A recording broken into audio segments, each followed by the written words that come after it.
Guys what's up, welcome back to another video. Mission आळसचा आजचा आपला दिवस आहे 34वा. सकाळचे सारे जरुरी काम पूर्ण झालेले आहेत.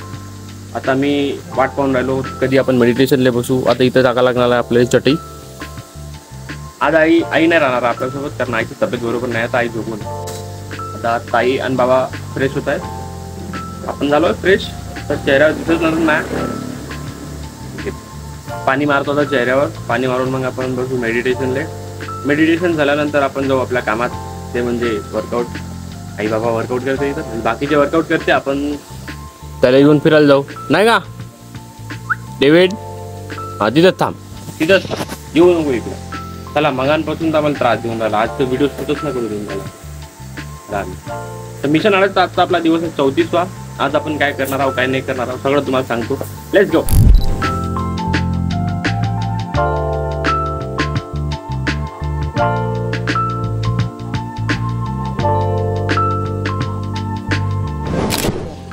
आणि इंजेक्शन कसं डोसते ते माहिती आहे का? खोलते फडते असं गच्चकन करून टोचा लागते तिला. इंजेक्शन? हो ना, इंजेक्शन वर आलं ते. गोळ्यापेक्षा जास्त जास्त हे असते. म्हणजे पहिले नाही का गोळ्या असते सुरू असते, मग ते शुगरचं लेवल वाढली त्या नावाला इंजेक्शन असते. आणि अजून वाढली की एक ॲट 2 इंजेक्शन असते. किती वर्षाचा म्हणलं ते? चौथीत आहे तो. चौथी? 8 वर्षाचा असतो. कमाल आहे ना. चौथीत आहे म्हणते तो पोरगा. जवळपास किती? 8 वर्षाचा? 9 ते 10 वर्षाचा पोरगा आहे. त्याला शुगर, बीपी शुगरचा प्रॉब्लेम आहे म्हणते. कमाल, बाप रे. इंजेक्शन वर, ते बी इन्सुलिन वर आहे. ते हाय शुगर वर आहे. अरे बाप रे. ॲट अ टाइम 2 इन्सुलिन लागते त्याला. कमाल करून आलो मी. 9 ते 10 वर्षाच्या पोराचे बीपी शुगर आणि ते बी इन्सुलिन इंजेक्शनवर आहे. त्यांची एवढ्या डीप लेवलवर गेल्या म्हटल्यावर बाबू मला तर भीतीच वाटायला लागली. आता त्याला प्रत्येक मनाला इन्सुलिन प्रत्येक वेळेला वाचन काय नाही मग ते काय सांगतो घ्यायचं गॅरंटी नाही. इंजेक्शन वाला मग करायचं कसं तुम्ही? त्याने योगा चालू करायचं, त्याचं वजन पूर्ण न्यूट्रिशन वर्कआउट न होऊन जाते का? 100% न्यूट्रिशन देते ते लोक. खाण्यावर बी जास्त हे राहते बरं. जेवढं त्याला पाहिजे होतं ते भेटलं नाही ना. आता सगळं तणाशकचं खाणं झालं, त्याच्यामुळे त्यांना ते द्यायला आहे ना. आपल्याचकडे आहे ना जो आजोबा आहे, त्याला आता आजोबा आहे काय, पहिले इन्सुलिनवर होता, मग त्याची 2 होती, 2 वरून 1 वर आला, 1 वरून मग गोळीवर आला, मग गोळीवरून ते आता त्या डॉक्टरला सांगितलं की तुम्ही बंद करू शकता. Power of workout and nutrition सोबत. वर्कआउट करूनच काही नसते होत, खायला लागते तेवढं चांगलं. जेवढं चांगलं खासाल तेवढं. जो आपण जेवण करतो त्याच्यात भेटत नाही, तो भेटते त्याच्यात. 20-80 फॉर्म्युला म्हणजे तेच 20% वर्कआउट, 80% आहार मार्ग. 80% ते लुचपुच होऊन जाते, ओलसर होते, ते बाबाचं होतं. झालं वर्कआउट रोज रोज दाखवतो. कोण बहुत झाले लोक, पण लोकांना माहिती कसं बोललेलं आवडून राहिलं. म्हणजे गेली होती, 12 वाजता आली. अरे बा, रात्री मी म्हणलं वाट पाहत मी झोपून गेलो. 12 वाजता आली. मामाची गाडी बाहेर होती. हो रात्रभर. मग काय चाबी नाही देऊन गेलो, काहीच नाही. आता 12 वाजले तरी गाडी पाहिली, मग यायचं आहे. आपला एरिया सेफ आहे, नाही जात चोरी गाड्या. आज समजलं. आपली सायकल पण चोरून नेली. ते मागून घेऊन गेले तेव्हा काहीच नव्हतं ना. आता हे आहे ना. अरे हो दे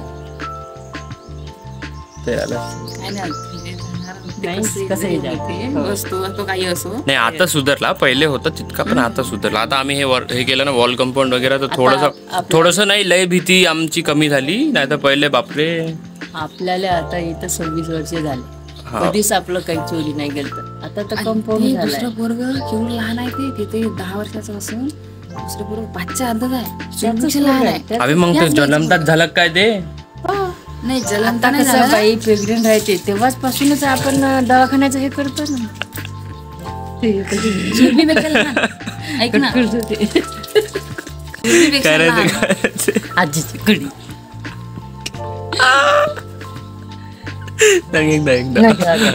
सांग ना. सांग तर काय राहते बाई. बरोबर नाही, इंग्लिश मध्ये नाही येत तर म्हणा ना. मग प्रॅक्टिस करायची.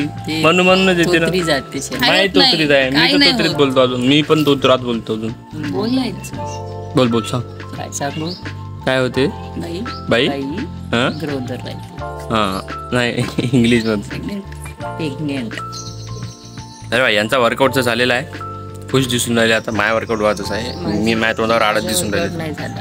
हां ते सांगितलं मी ना तुझी तब्येत खराब आहे म्हणून. इनं वर्कआउट नाही केलं, फक्त इनं मेडिटेशनला नाही आली ते ना. काल ते पांढरकवडा गेलती ना, पांढरकवडा गेलती ना तरी उठली तर पण मेडिटेशनला नाही आली, नंतर आली. बाबा मी दोघंच होतो. ते पांढरकवडा गेलती काल तर 12 वाजताच्या जवळपास आली म्हणून रात्री थकली. दीदी नव्हती तर जेवण नाही केलं तू.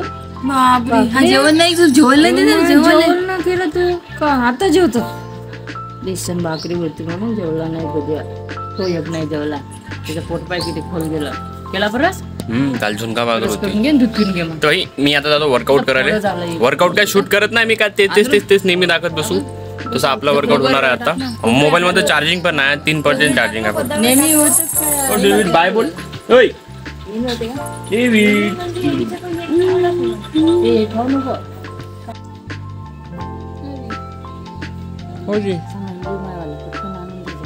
मग बाई डायरेक्ट संध्याकाळी आपण गेलो ट्रॅव्हल्स पॉईंटवर. कायले म्हणजे लई महिन्याबाद माझ्या मामाची पोरगी माझ्या घरी आली होती.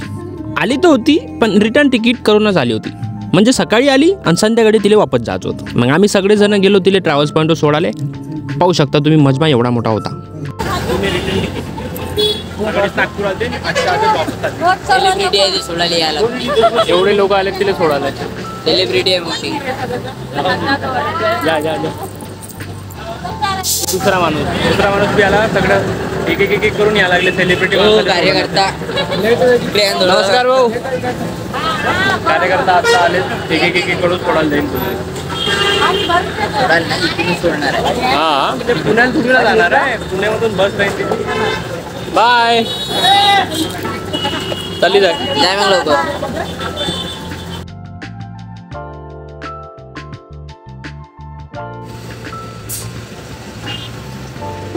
गाणं सीटवर बसणं.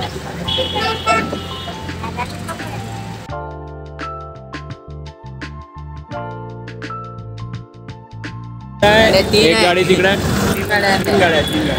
तीन गाड्या ना अलग अलग लोक सोडायला आले. सेलिब्रिटी माणसात फॅमिलीत सेलिब्रिटी लोकच असते ना भाई. त्यांना गेली गाडी निघाली. आता आम्ही बी निघतो आमच्या घरी. भाई मामाच्या पोरीले ट्रॅव्हल्स पॉईंटवर सोडून दिलं. तिथून मग आपण घरी आलो. घरी येऊन जेवण केलं. मस्त जेवण केलं. थोडासा फ्रेश झालो. जेवण करून बसलो. मग आलो आपण नाईट वॉकला. सोबत दादूले पण घेऊन आलोत. कसं याले पण आणा लागते ना. आणि जेवण केलं त्याच्यानंतर थोडंसं चाला लागते. नाही तर माहिती कसं माहिती का गॅसचा प्रॉब्लेम आहे. मी जर जेवण करून डायरेक्ट असा झोपलो ना किंवा बसलो तरी मला माहिती आहे का गॅसची प्रॉब्लेम होतात. ते पचन नाही होत.